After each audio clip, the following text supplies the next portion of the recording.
Hey yo, artists and musicians. Who, us? Yeah, do you want your own vinyl records? Yeah, but I can't order 1,000 of them. Or wait like a year to get them. Yeah, we're going on tour in 2 months. Check out our friends lathecuts.com. They'll make you vinyl singles in quantities as small as 50 copies and as quickly as 3 or 4 weeks. Get out of here. You heard me right. All their pricing is a la carte, and they can help you pick a package that fits your budget. Okay, who we talk to about this? You need to email my buddy Mike. His address is lathecuts@yahoo.com. And if you mention low profile, you'll get a 10% overrun on your order. So if I order 50 records, Mike's gonna send you 55. if I order 75, I guess you would get 82 and a half? Something like that. Remember, you gotta mention low profile to get that deal, and it won't be around forever. What was the address again? That's lathecuts@yahoo.com. Custom-made records in small quantities. Mention low profile to get a 10% overrun on your order. And emailing now.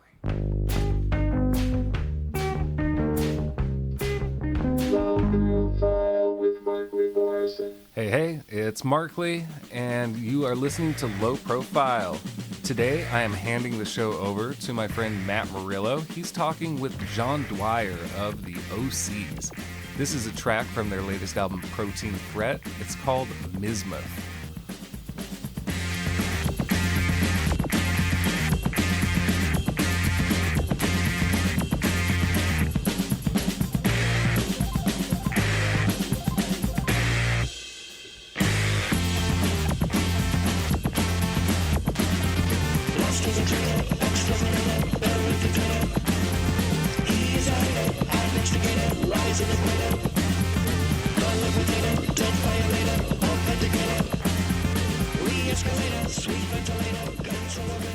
The Osees have been kicking out jams that I love, man. Some of the best, like, hard psych rock. They've got some really soft, gentle, pretty stuff out there, too. They used to be called OCS. Then the Osees, the current iteration of the band, is spelled Osees, one word. Variable band name. I like that, you know? It just depends on the mood, I guess. John and Matt talk about all the other side projects along the years, too. Coachwhips, Pink and Brown, Krang, you name it, they cover it, and you get to hear a little bit of it. Low Profile is supported by listeners. You can do that at patreon.com/lowprofile. We also get in-kind support here from San Francisco Street Bakery, Schwartz's Deli, Rainy Day Records, Schurler Easy Premium Shitty American Lager from Three Magnets Brewing here in Olympia, and Old School Pizzeria. Now, let's check out the episode here. It's Matt talking to John Dwyer. Matt Murillo! John Dwyer, How you doing, man? thanks for doing this low-profile podcast. Of course. I'm standing in for Markley Morrison. You know, just to rehash for listeners that may not be super familiar, if you could just quickly give like a early days, set the scene as a little kid for yourself. Let's see. Real quick synopsis of my childhood. I was pretty fortunate, you know. My mom and my dad got married very young. I believe it was sort of because she was knocked up kind of thing, because she was 18 and he was, I believe, like 28 or 30 maybe. Whoa. And not only on the scale of time difference, but he was 6'7" and she was 5'2". So the whole thing must have been a mess. I can't even imagine how the physicality of it worked. But I was born, and they are very different people. So they didn't last long, and I have no memory of my parents being together. They got divorced. My dad moved to Massachusetts and married another woman, and my mom got together with this guy, Robert Hussey, and married him, and he basically kind of raised me with my mom. I saw my dad every other weekend, but Rhode Island is great, man. It's a small-ass place. It's a port town. There's a bit of nightlife there, you know, on a much smaller scale. But there's mostly because of the colleges, I guess. There's Brown and PC and RISD and Johnson and Wales. So there's just a shitload of colleges there. It's a real New England place. So there's a huge crop of young people every year. So by the time I got old enough to do drugs and actually start listening to music and go to things like raves and punk shows and there was a lot for me to do. So I was really fortunate. And my mom was fairly liberal. She was secretary at URI, which is, I believe, maybe a non-existent school now. So she would take me to work a lot. Both my parents worked. My dad was a mechanic. My stepdad was like a handyman, custodian. My mom was a secretary. She was surrounded by a pretty diverse cast of people, and that was the kind of the world I was brought up in. Like, really lucky that my mom was.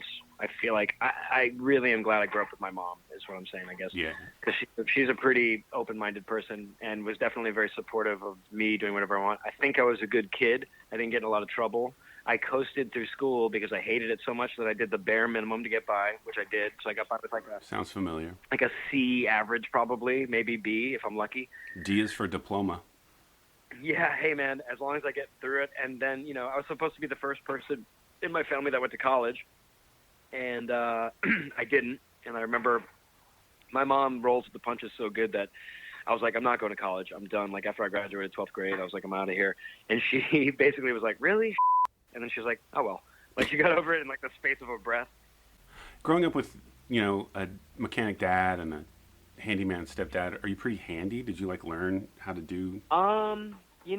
My dad is really good at cars. Like, he can build a car from the chassis up. Because him being 6'7", he built, as far as I recall, he built his own dragster. There was, a Model T hot rod being built in the basement for most of my childhood. He races. He still does. So there's a lot of that shit. I know jack shit about cars. I'm not sure if that was to rebel against the parental unit or what, but I just had no interest in learning about mechanical things. Over the years, I've sort of fallen ass backwards by process of elimination and fucking things up. I've gotten pretty okay at fixing stuff, but I drive an old Beetle, and I still take it to a 100-year-old mechanic because he will fix it right and not make it dangerous. So not necessarily, no. They can fix everything. My stepdad, too. They're like miracle workers with their hands, So, what was your first, favorite band? What was your, when did music just become... Was there, a moment when you're like, holy shit? I think it was just AC/DC, man. I remember that was the first band that made me want to play guitar, and then my parents bought me, a Chevelle cherry red, heavy metal guitar and a crate practice amp, and got me a couple guitar lessons, and I took those, and then basically that was right around when I was 16, I think. And then I moved out when I was 17. My mom had my brother, much, much younger than me, who is really disabled. He has cerebral palsy, but he's also 3.5 months premature. So it's not just a physical thing. It's pretty much across the board. She's been taking care of him the whole time. And because of that, I was just starting to get into drugs and sort of wanting to hang out more. So it was just an executive decision to maybe give my parents some space to take care of my brother at home, because basically it was VNA was in and out, the nursing association and stuff. So I left really early and moved to Providence, which was really nearby, and had met a crowd of sort of roustabout type people and moved into a huge empty building with them. And so when you're in Rhode Island early on, you're playing in bands like Landed, and what else? Did you do other projects? There were a few projects, but the first band was called Krang.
Jeff Rosenberg from Pink and Brown, who went to Brown, and I met him because I worked at the cafe slinging coffee underneath the apartment he was living in while he went to Brown, and we just sort of hit it off over bands like nerdy stuff like Palvo, like really guitar-centric sort of alternative tuning stuff.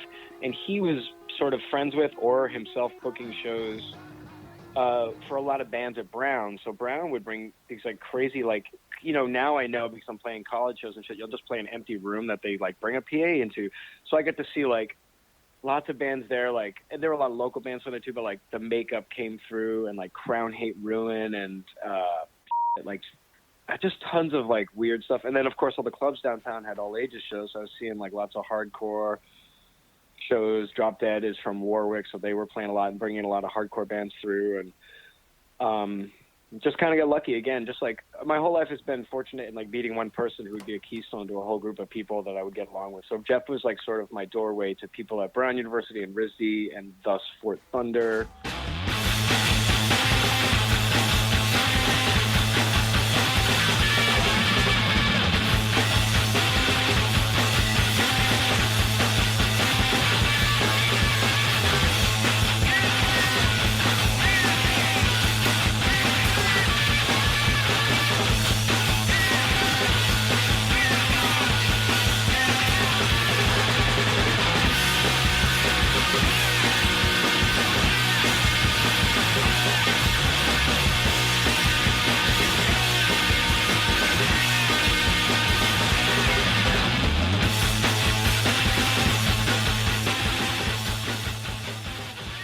Brown start in Rhode Island? No, that was in San Francisco. Jeff moved to San Francisco before I left Providence. He was already there for a year or so, and he was living with some alumni from Brown, I believe, on Valencia on 16th. And I went and slept on their porch for a month and basically had a job and an apartment lined up within a week of being there because I don't around.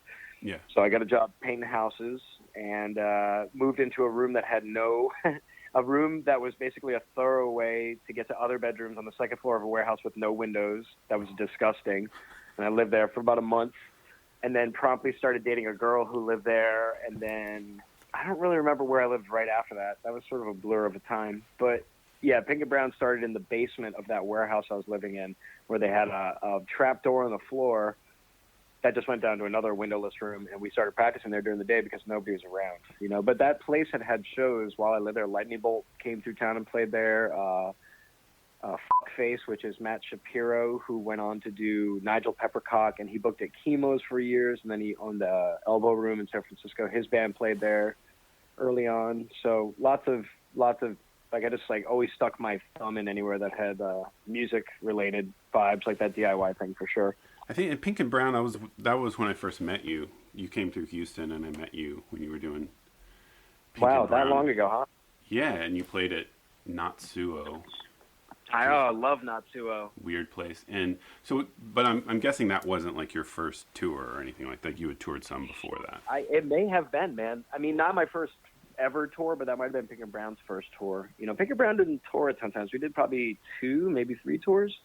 That was one of those bands that nobody gave a shit about, and then we broke up, and then when we came back, suddenly we had a following, and people were like, yeah, I was at the early shows, like acting like it was like this mythos of having been a fan, but really, my memory of it. I call that the Mummies.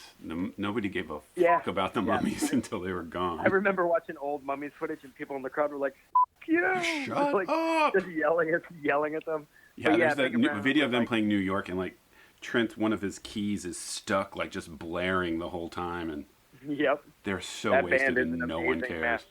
That's why they're so inspiring. They're like one of those early garage, sort of like 90s garage things, like the Guitar Wolf refusing to tune for a whole set. So by the end, it just sounds like a dump truck driving.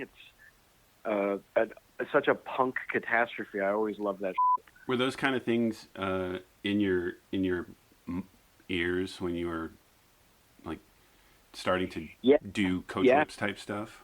Yeah, absolutely. By the time I left Providence, there was a lot of good music shops in Providence. There's a place called In Your Ear. This is like pre-Armageddon shop and stuff. Like back in the day, there was a lot of good little music shops in Providence that turned me on to stuff. So I actually own Mummies records. God, I think I bought them for like $5 maybe back in the day. I had started buying records as a kid there, and when I moved to San Francisco, I brought my one Foot Locker of records, and now... God, if I decided the other day, I was talking to my girlfriend, I was like, if I ever have to move houses again, I'm just going to throw myself off the roof. I'm not doing this again. But back then it was like, one crate of records, and the Mummies were in there, and the Oblivions. I saw the Oblivions in Providence play for like 30 people, and they were fucking unbelievable. But that stuff definitely inspired me to go down the hole of like digging up old garage punk bands, and seeing bands, people like, in particular, the Oblivions and the Gories, doing really primitive stuff, primitive recordings, and just really, I don't know what the word I'm looking, like a cathartic thing for me to like watch them live, where they're not focused on the presentation or the knowledge behind the music, but just playing it like really like bare bones like that. Yeah, was like really getting it out, getting the yayas out. Yeah, just like a visceral thing, Around the time that Pink and Brown came through Houston, one of the guys that was booking shows, Russell Etchen, gave me your demo, and he's like, should we do a show for this band? They want. I'm like, I listened to the CD of, I guess it was Hands on the Controls. 1, 2, 3, 4.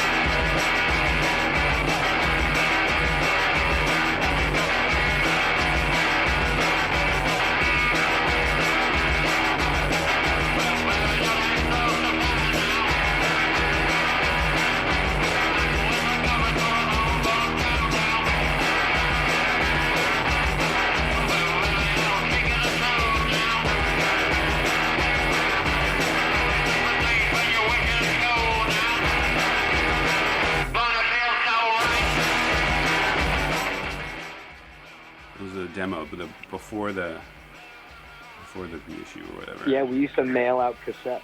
Yeah, and I was just like, yeah, you should book this show. Oh yeah, that band, Coachwhips in particular. I mean, Pink and Brown was definitely like an homage to Rhode Island. Like all those bands definitely were like heavily still in my mind. Landed, Lightning Bolt, Force Fields, Arab on Radar. But by the time Coachwhips came around, I'd sort of developed a different taste. Because I know when we played in Providence, we always had a good time. But I definitely got the impression that people gave way less of a shit about garage rock at the time in Providence. That was like, Providence was always about like out-weirding or out-aggressiveness to bands. There was like, there was a very tight-knit community, so it had to be this very specific thing. Right. San Francisco was a little bit more open-minded because there's a bigger crowd, I think. And I owe all that definitely to like Goner Records and all that stuff, Crypt, In the Red, because those were the bands. I don't know about Goner or Crypt. I probably sent shit to. I know I definitely sent stuff to Larry Hardy at In the Red, and never heard back from him, the son of a bitch. But I know now, years later, we go get lunch and we can laugh about it. But being a kid and like mailing out cassettes, I even got back letters from places. I think I got a letter from Drag City being like, thanks, but no thanks, kind of thing. This is how old I am, is that people were mailing back responses in the mail. Yeah, for sure. I remember those days. So, Coachwhips in San Francisco what was the, like, when I think of San Francisco, I think of, there's all these camps to me. I'm an outsider, so there's all these camps, and I was just such a fan of the whole Super Team and Radio X record labels, Supercharger Band, and Bobby Teens, and Brentwoods, and of course the Mummies and all that stuff. Was there any, like, crossover for you guys? Like, did you hang out? Did you play shows with any of those bands? No, or any of those not people? at all. I was from a totally different generation than those guys. It's funny because I only know about two of the bands you just mentioned. I don't even know them now. Yeah. But it was weird. I felt like our version of it was a little bit less like retro. Like, they were really like pro 60s. I've been to those people's shows. I've met Russell Kwan a handful of times. I've seen the Mummies a million times. They were always like the Trash Women and all that shit. They were very 60s. Even the Purple Onion, Tom Guido's whole scene, Dura Delinquent, and all those people, very 60s, like stripy shirts and like dressing the part. Whereas the stuff that I was brought up on was way more contemporary version of it, and I could appreciate some of the bands, but it really wasn't my scene, For sure. I remember hearing Hand on Controls. I was like, yeah, this is like, I hear the Gories in there, and I never felt a sense of you guys crossing paths or crossing over. No. Also, a big influence that I never talk about was Do-Rag. Like, Bob Log was the reason I made that microphone. They were so good live when I saw them in Providence, and they were the epitome of simplistic live, like a Budweiser box full of bras and panties for a kick drum and a tin pail. Have you listened to them lately? Yeah, they're fantastic. They're so good. I just feel I listen to them now, but with my like 2021 ears, I'm like, this is so bitchin', but yeah, man, this is like just some sharecropper rock, dude. What are these guys? These kids Live was such an experience with them too, because their records are great, whatever, and all their merch was excellent. They were always pretty funny, excellent. Like like sort of barbecue style merchandise. But live, they were such a spectacle, and they would, on their rider would be one tin pail and a Budweiser box of tall boy bottles, and then they would take the bottles out, and that would be the kick drum for the night. Like everything they would play would get ruined, and then they would move on to the next show and have to acquire new gear that was in fact shit from around the house. I feel so lucky I got to see them 2 or 3 times. So Me great. too. I found out about them through Lacey Swain from Lacey, Sub Pop. Lacey's, and she was like, I could be fucking this story up, but her story was she was living in Austin, and she like called me. She's like, holy shit, I just saw this thing you got to see. She was walking through campus at University of Texas, and they were just like playing in the girls' restroom or something. That's the story, at least I made up, that she told me. Probably couldn't get away with that today, but yeah, that sounds like Bob Log. My favorite story about him was we toured with him. It was just Bob Log, not Durag. But when we were dropping him off the Canadian border, I think we were sharing a van or something, so there was a reason why we were bringing him. But we were like in Seattle, and we drove him up to the border to go to Vancouver without us. And as we were, he got out of the car, grabbed his guitar case, whatever, and his motorcycle helmet, and then he hugged me and shoved his hand down my pants, and I was like, what the f***? And he's like, don't open your pants until you get away from the border. So we get back in the car, and I was like, Bob just shoved his hand down my pants. And then we drove, and we got like a couple miles away, and I opened my pants. It was just a giant bag of weed. Motherfucker. I was like, of course he wouldn't just hand me the bag of weed earlier and be like, here, you can have this. He had to do it in a way that was very hilarious. And that dude's a legend, man. Legend, for sure. What a good dude on the road. I always had a pleasure to travel with the guy. I kind of miss him. I should probably try and hunt him down. I don't know where he is now.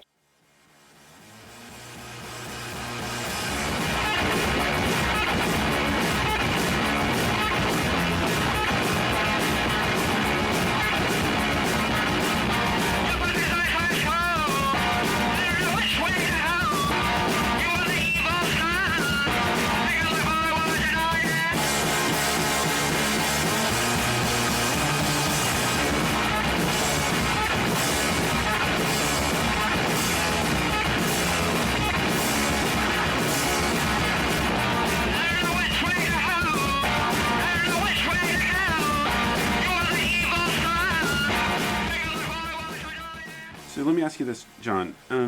As the Coachwhips continued on and progressed, were you ever like surprised at? I mean, I don't know what your expectations were when you started the band, but like most garage bands, I'm assuming pretty low. Were you ever like, what was your take on it when people just started really caring? I'm always surprised when anybody likes anything I do. That's a great feeling, and it's just like frosting on the cake. But Coachwhips, we were contemporaries with a lot of bands that didn't get their due. I feel like there are a lot of fantastic bands from back then that I'm just like, what the hell? Like, how did this go under the radar? I think something to do with our tenacity. We were always playing, we were always touring. So like my MO was like, if you play, people will see you eventually. Yeah. If you put on a good show, then word of mouth will start spreading around, and the shows will get better. And Coachwhips would do that thing, very Providence style, where we would play on the floor or we would play in the bathroom or something like that. And it was really simple. There was like no gear, so we could kind of play anywhere. And I think people really liked that. And it was very much a Providence thing. But I got to say, like back in the day, not a lot of people did that. So people, if you play, we would just start playing the second the band finished on stage across the room. I remember. Oh, I know. And people really, that was like, it just like gives somebody like a little spark on their ass, you know what I mean? Like that was always kind of fun. And I think that aspect of it, the real like simplistic and kind of boneheaded spectacle of it, got us some fans, and their friends liked it too, and like, I wouldn't ever these days like pop on a Coachwhips record and listen to it personally. Right. But I feel like I would have enjoyed us myself if I had seen it back when I was young. It was very much a young person's game as well. Like now, now I would see it and be like, Sure. But I've also done reunion tours where I'm like, I don't want to play these songs anymore. I feel that. You're reminding me of a show in Houston. I don't know who you played with. I think I may have even booked it, but I don't remember who you played with. And it was at Walters or some place. Is that the place where you played under the moose head?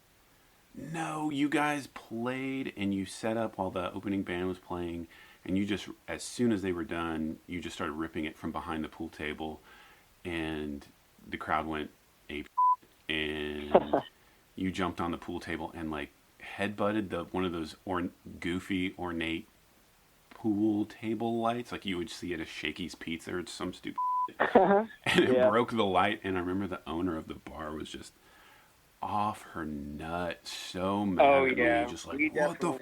I'm like...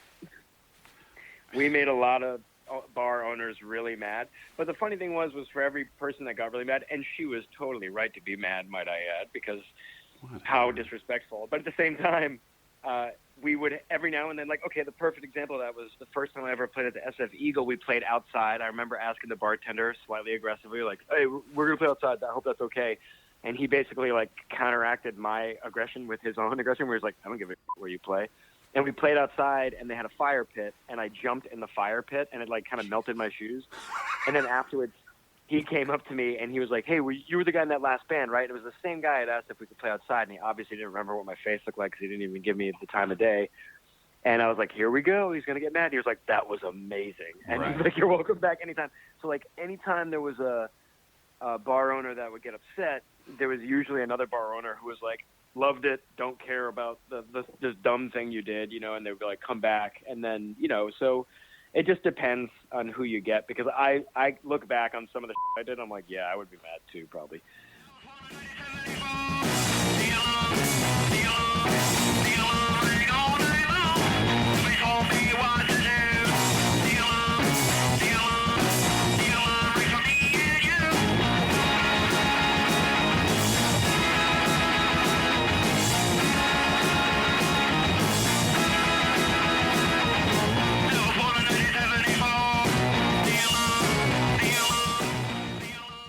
Let me ask you this.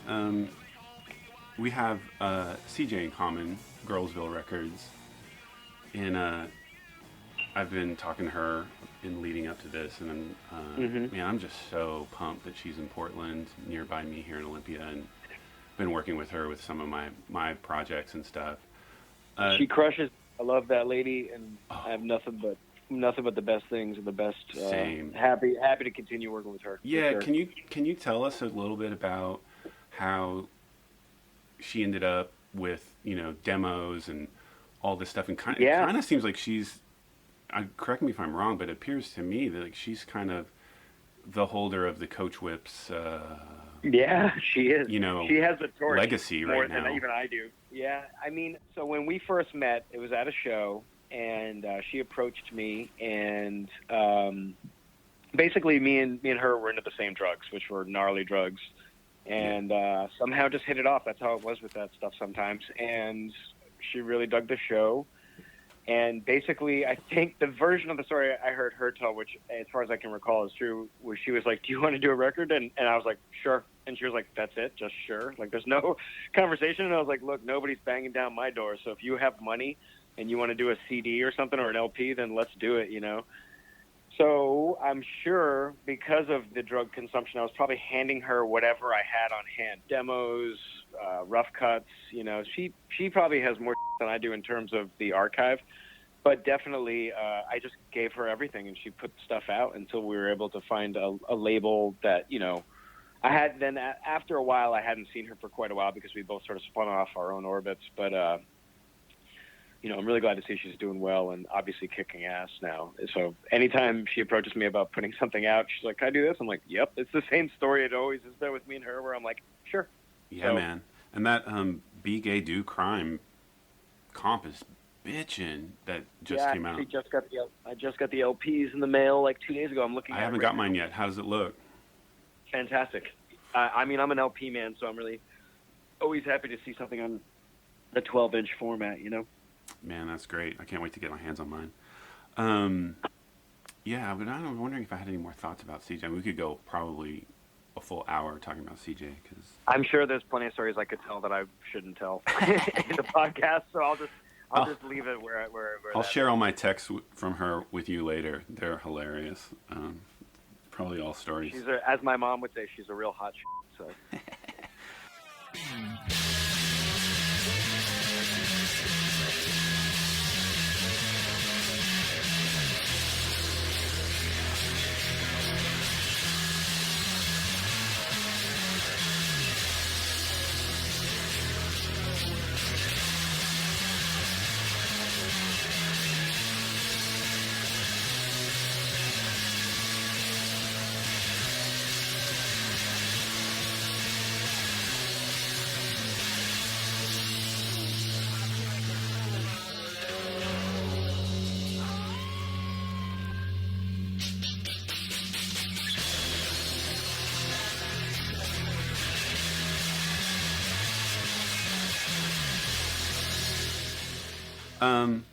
Who are the Trogs? The Trogs, one of the best and ugliest bands in the history of mankind. So much. Who are the Trogs with W's? W's?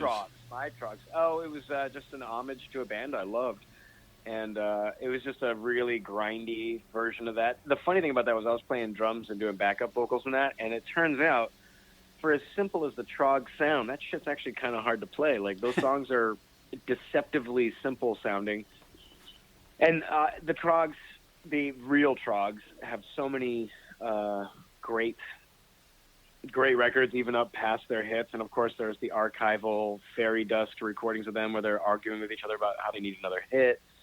And it's just they're such a far out band, like the original. So of course, I rarely get to do covers.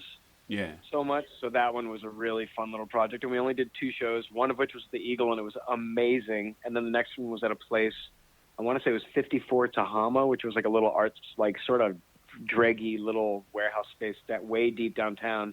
And nobody gave a shit about us. So we should have left it with just the one SF Eagle show, because I think that might be online somewhere. Oh, really? But it was a really fun. Yeah, it was like, I'll see if I can find it and dig it up. But it was spell it for me so I know the official spelling. TRAWGGS, I think. But I'll see if I can find it.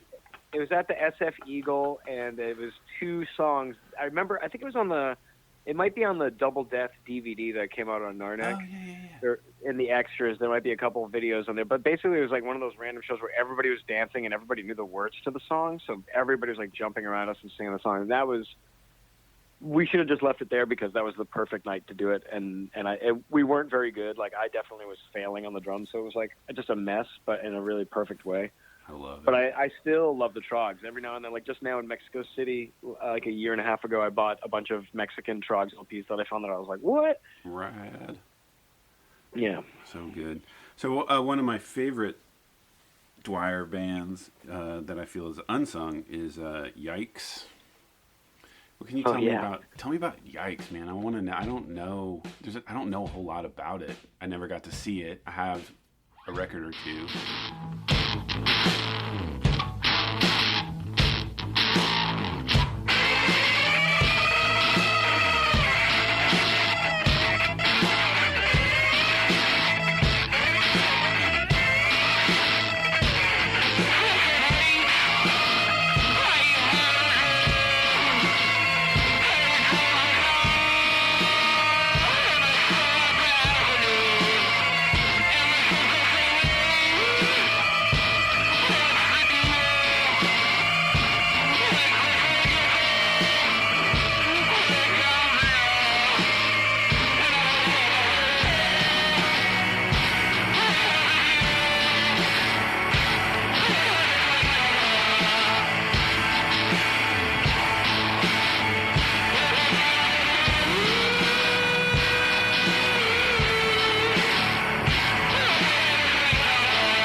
think about what Ben McCosker from Load Records said, because I was trying to get him to put it out. That was also at sort of the peak of my drug consumption, and probably when I had turned the corner into darkness and not necessarily, probably should have been culling that at that point. But Ben McCosker referred to it as, quote, not your best vehicle, unquote. So, like, that's like, I'll take that to the grave with me. Probably why I loved it. I mean, hey, you know, I did it. It happened. There's no take-see backsies. But it was me, Mike Donovan from Sick Alps, and Eric Park from Curse of the Birthmark at the time, and who went on to do Fuck Wolf and lots of other bands. Eric's played in a ton of bands. He was a Providence guy, actually, too, but we were sort of periphery in Providence. I didn't really know him until I moved to San Francisco. But he's a phenomenal guitar player and a very weird musician. That band was just a mess, man. It was like, we played in LA, I remember, and everybody hated us except for David Yao. So it was like one of those bands where like David Yao was like, hey, f*** them. I thought it was great. And I was like, that's all I needed. Yeah. But it was a lot of drugs, a lot of darkness. And we didn't play, we didn't tour. We didn't get along particularly great. Me and Eric didn't get along too hot. We're friends now, but like sometimes you just can't work with people. We were not a great combination. And I think I kicked Eric out of the band, and Mike was like, well, if Eric's leaving, I'm leaving too. So he just bailed, and I was into the band. But we did get a couple EPs out, which have been reissued over various formats over the years. But, you know, it was recorded even terrible for me. Like, that's definitely, to me, that just reminds me of drugs. Like, just like listening to that record, you're like, yuck. Like, it's just like a recorded conversation of two people arguing or something. So I have no regrets, but I don't have a ton of fond memories. I have a lot of funny stories from that band, but again, they're not stories I can really tell on the podcast. Right. Yeah, I don't know. I just love that. It's and like you just listen to even the records, and you're like, oh, this is a shambles right here. Yeah. And just certain tones in it are egregiously alienating and aggressive on purpose in a way that I find really irritating now. And I was recording them, so I'm like, what the hell was I doing, you know? Right. One of the Drugs. funny things about drugs. the band, though, yeah, exactly. I didn't know what I was doing. I was being an idiot. But one of the things that's funny that I can tell about that, and I'm not sure if I've told the story before, but one of the EPs, the second half is a fake live recording, and we made it extra blown out to sound like, I mean, that was like, it's so blown out. It's just an ugly recording. But on the second half, I was mastering it, you know, sort of loosely mastering it with Weasel Walter, who was living in San Francisco at the time, or in Oakland. And I was like, I need a live crowd to put in between the songs. And I was like, do you have any thoughts about a crowd who are just really aggressive? And he was like, oh, I have the perfect crowd. And he had a bootleg of the Frogs playing where the crowd was just screaming like, fuck you, you suck at them the whole time. So we put that on the record so that the audience recording that's on that record is actually an audience berating the band The Frogs. That is fucking awesome. Yeah, kind of genius, I guess.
So all this blown out noise, Coachwhips, Yikes, blah, blah, blah.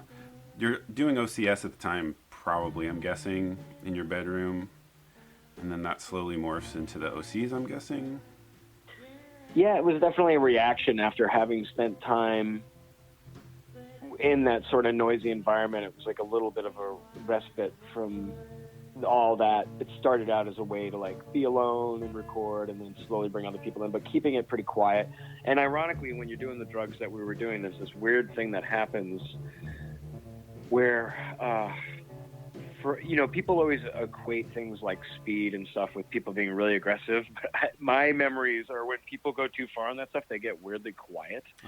Like I remember seeing people who've been up for 4 days and they're like whispering when they talk to you and they get real weird. And like, there was a lot of that kind of like quality. Like I remember me and Patrick would like stay up all night to record a record, and we would do it in like a 3-story hallway. Like OCS 3 and 4 were recorded in a stairwell, literally, where he was on one landing and I was on the next one down. And then we had mics at the top end for all that crazy reverb on that stuff. It was all actual reverb. There's no effects on any of it. That's just horribly reverby because of the space we chose.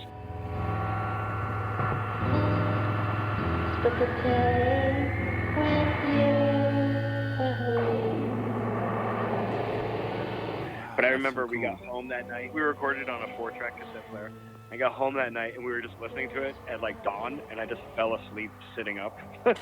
Like he just came over and like hit me. He's like, "Hey man," and I was like, "Oh, I gotta go to bed."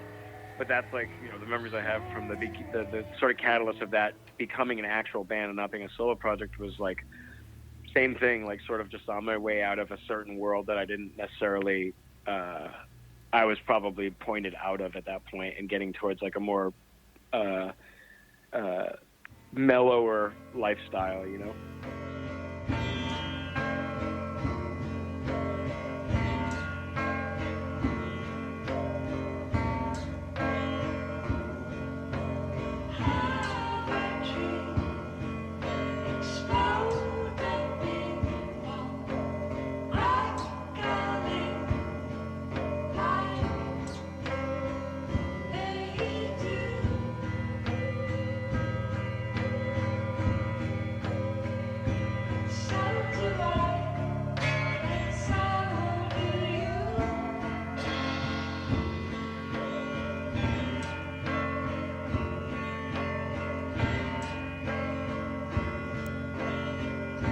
It took me a long time to get my together, but at the same time, I never said no to anything. Yeah. But that being said, it was definitely, there just comes. I've been very lucky with drugs and addiction in my life, where I never got hooked on heroin, so that was like that's the big no-no. That's the one that everybody either dies from or never gets away from it. So that's like a miracle to get out of that. But everything else, I just got sick of things, and I just left it behind. Like I was just done. Like one day I'd be like, I'm done with this and I don't want to do it anymore. It's making me miserable. And then I've been fortunate enough to have that sort of triumph of will in those circumstances. Watching you and getting to see you more periodically with the Osees, you come through whatever town I was living in with more regularity, so we'd get to speak and catch up briefly. It was cool. I got to see you go from like, I'll never forget, we were standing outside of the Northern in Olympia, and you guys had just played, and it was great. And we were chatting, and I was like, "Man, do you guys need a place to stay?" And you're like, "No, dog." Like, it was the first time you didn't need a place to stay. You're like, "We're getting a hotel." Like, yeah. No offense, it's lovely staying at your house, but yeah, I'm over it. How did that feel, man? That must have been a great graduation of sorts. We did a few years. There was like an interim period between staying at people's houses, which I loved doing. Mm-hmm. We made so many great friends that way, you in particular. But there came a point where it was time to like, just everybody have a comfortable, quiet space, whatever. But what we would do initially was me and Bridget usually, unless I was too loaded, and then it would be Bridget and somebody else. Always Bridget, no matter what state she was in. I would force her to go in the hotels because she's English and a lady. So in middle America, they'd be like, "Wow, look at you!" Like the guy behind the counter would just never second guess her and be like kind of enamored with her for being a British person in their hotel somewhere in South Dakota. So we would make her go in and do the talking with one other person. And then we would get a room, and then we would go down the hallway of the hotel and open the back door and let everybody else in, and we would all sleep in the same room and doubled up in bed, somebody on the floor sometimes. And we did that for a couple of years, and then eventually we started getting 2 rooms where 2 people would have their own bed in the double beds. And now we're at the point, I've always been slow and steady wins the race, but now we're at the point where everybody gets their own room, because I'm at the age now where, we just kill each other if we were sleeping on top of each other. Now we're too old. Yeah. And I think for mental health and for physical health, it's good for everybody to have a nice warm bed and a shower every night and have their own space to get away from whoever, Well, I always tell people that I've been knowing bands and playing in bands and stuff forever, for 30 years, close to 30 years, and I've never personally known anyone that worked as hard as whatever band you're in. You know, it's the hardest working. So, man, yeah, I could see over the years taking a toll if you're just not taking care of yourself.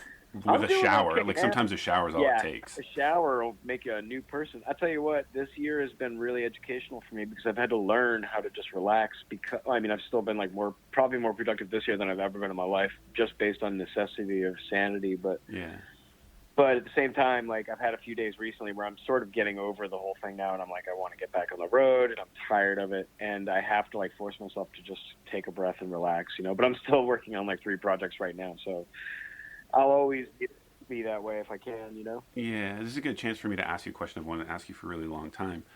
Can you walk me a little bit through your process, if you can even describe it? Like, you're so prolific, man. I wait for songs to come to me, and that's why I put out a record every 4 years or something, you know? Right. Do you have like a discipline? Do you follow what do you do? How do you write songs?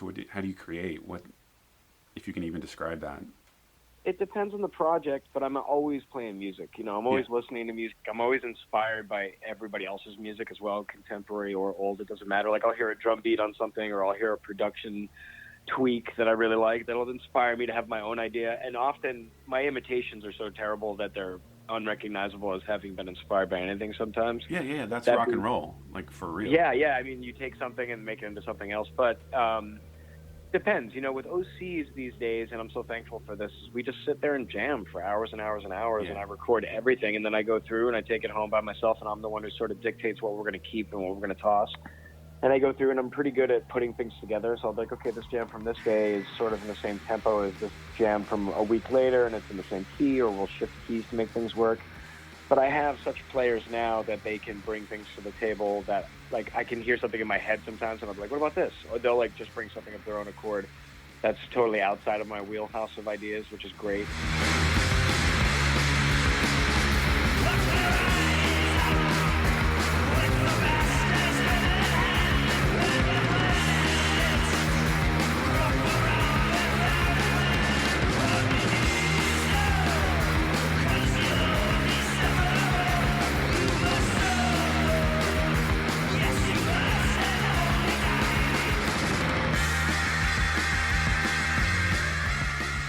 Back in the day, early Osees, I would bring in most of the parts myself and, like, you know, drum beats and stuff, and let people sort of change them to match their style. Yeah. But I'm not doing that so much anymore.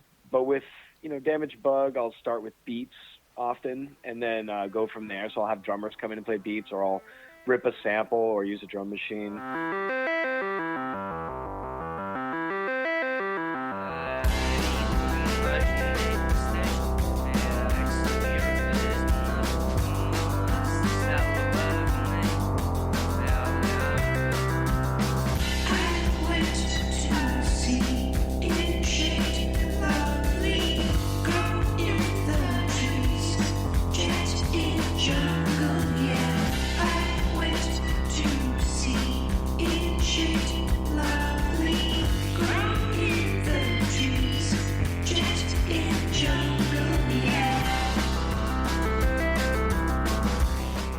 But I'm always playing, man. Like, I'm always playing, and I keep my phone nearby with, you know, voice notes or whatever to grab ideas and stuff. Cool. And, you know, just lately I've been doing a lot of the improv sort of stuff, and that is me just finding players that I love, that I know have the capability to spontaneously create music and know what they're doing enough that they can stick together without stepping on each other's toes. So that's been a pleasure.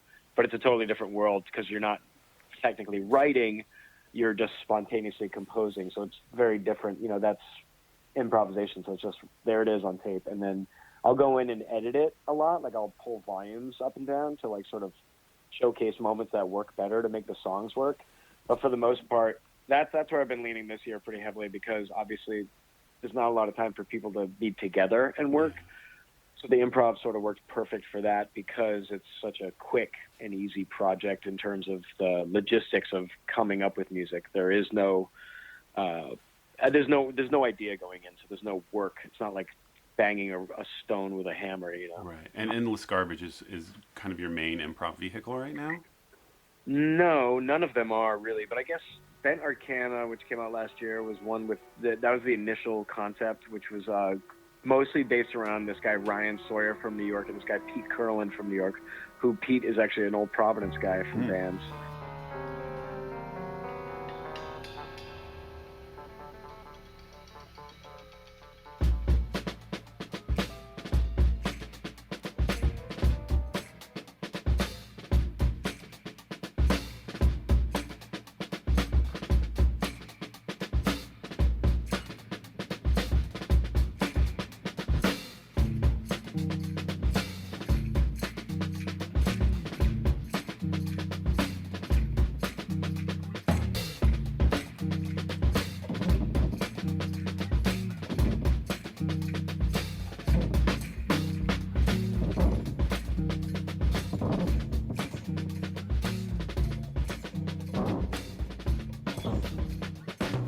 But I wanted to fly them out, and we had some miles on the Castle Face credit cards. I was like, hey, get these guys out here, and we'll get them in my studio. And then I did a couple projects with them. I did some projects with Nick Murray and Brad Calkins, who are two guys that have played in Osees in the past. And then Endless Garbage was a guy that lives down the street from me who I'd never met, and I heard him playing drums in his garage, so I just left a note on his car. And then that was the first record I ever made that wasn't done on tape. That one was all digital because of COVID and all that shit.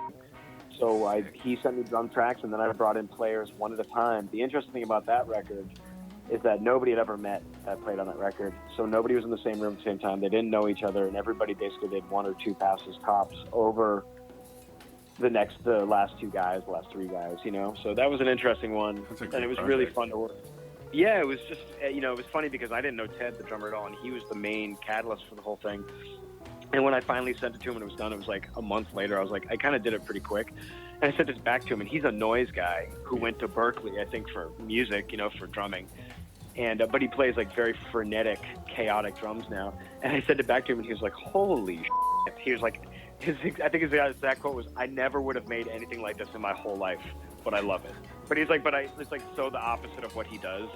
Like, he is truly improvisational music only. I don't think there's any repeats with that guy. You know what I mean? So for him to have any sort of structure, no matter how forced in that record it is, because it's sort of like a combative record where there's like patterns in the chaos of that record. I also brought in guys in that record who are phenomenal at doing things like that, like taking a drum beat that is really seemingly nonsensical, even though there is sense to it, but to the naked ear you would imagine it's just some guy going off, and getting it into shape.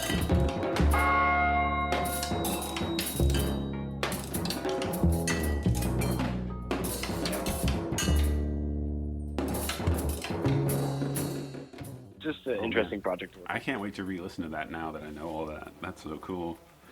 Yeah, it was far out. I don't think I've ever left a note on somebody's car before, and I was like, well, they're gonna go with him being like, sure, or f*** off. So I'm glad he went the other way. That's cool. So with the Osees, I remember when you were on In the Red, I remember thinking like, oh man, yeah, like they're on In the Red. This is like the pinnacle. Like they've made it. This is the best. And soon after, like just Castle Face just took off. How stoked are you that you have Castle Face and that basically everything is in Castle Face now? Oh man, I would never go back.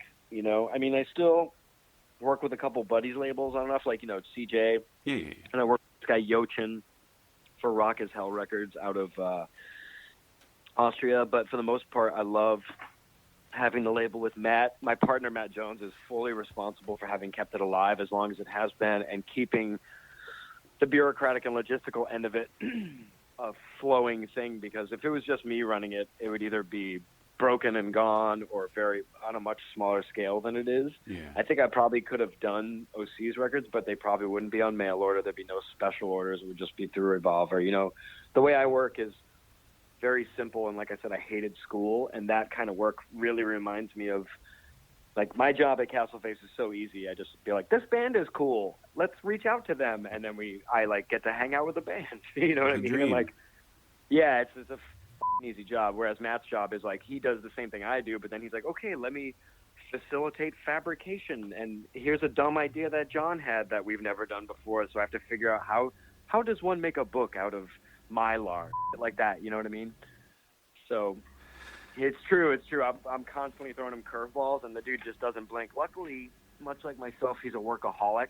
Yeah. So I've only seen Matt get pissed a couple times, and when he gets pissed, you're like, wow, it must be serious, because the dude's threshold is, I don't even know if he has one, man. I think it's just a wall where there should be a doorway for that guy, because he has dealt with some incredibly irritating people over the years where, like, I'll be on an email thread, and I'll just email him on the side and be like, well, I'm going to go ahead and get off this thread before I burn this bridge to the ground. And he's like, yeah, I'll take over from here. And he's the whole, like, he's really the meat and potatoes behind the label. I'm just like window dressing, you know? Yeah, man. That's great, though. I'm so glad you have it. I'm so glad that it seems to be working out so great for you guys. We've been, this year too, man, people have been buying records from us on mail order, which has basically kept us afloat. So I'm so thankful to our fans for that, you know? I was going to ask you about your relationship with substances and your creativity, like drugs and stuff like that, alcohol or whatever. I think you pretty much kind of answered it, but I was just wondering if you had anything else to add to that. I'm not sober. I still drink and smoke weed. I think marijuana is the one I want to take to the grave with me, because it's always been very beneficial to make me focused. Mm-hmm. You know, like things like hard drugs for me never in the long term were never good for focus. Like I'll never understand how somebody could make a record on cocaine, for instance, which to me is the epitome of the opposite of creativity and music and love. You know what I mean? It's like that to me is like the most taking your brain and like just putting it in a blender and being like, I just want to smoke cigarettes and talk in some face. Like, right. So marijuana was always the opposite of that for me. It was like a real natural, like taking the edge off of me enough so I could sit down for long enough to actually make things happen. And booze, you know, ironically, I realized the other day that I hadn't had a drink in like a month, and it was just by accident. That's great. Like I had somehow become sober just merely by not wanting to drink. So I remedied that immediately by going out and having a drink that night. But you know, like I just on the road, we drink on the road, but I try and take it easy. The older you get, as you know, the worse a hangover gets. So oh yeah. There's no reason to lose a day to booze. It's just not fun enough to destroy yourself over, in my opinion. But I don't have any qualms with it at all. And I'll tell you what, I really miss sitting in a bar and just having a drink now. So looking forward to that. Thank you, John Dwyer. That was fun. Yes, love you, Nat. I love you too, John. I'll talk to you soon, buddy. I hope to see you. Yep. Thanks, Matt, for doing that interview. And thank you to Nathan Burko Gibson for painting John's portrait for this episode's artwork. This episode was edited by Miles Rosati. Thank you so much, Miles, for all your hard work.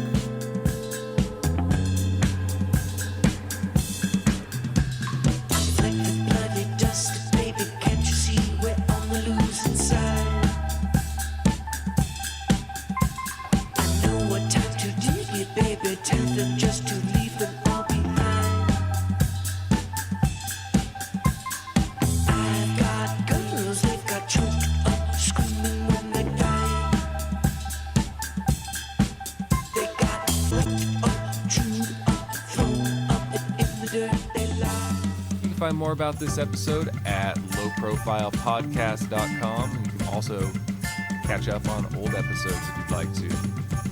We'll see you next time. Love ya.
burning, interrupting fires that would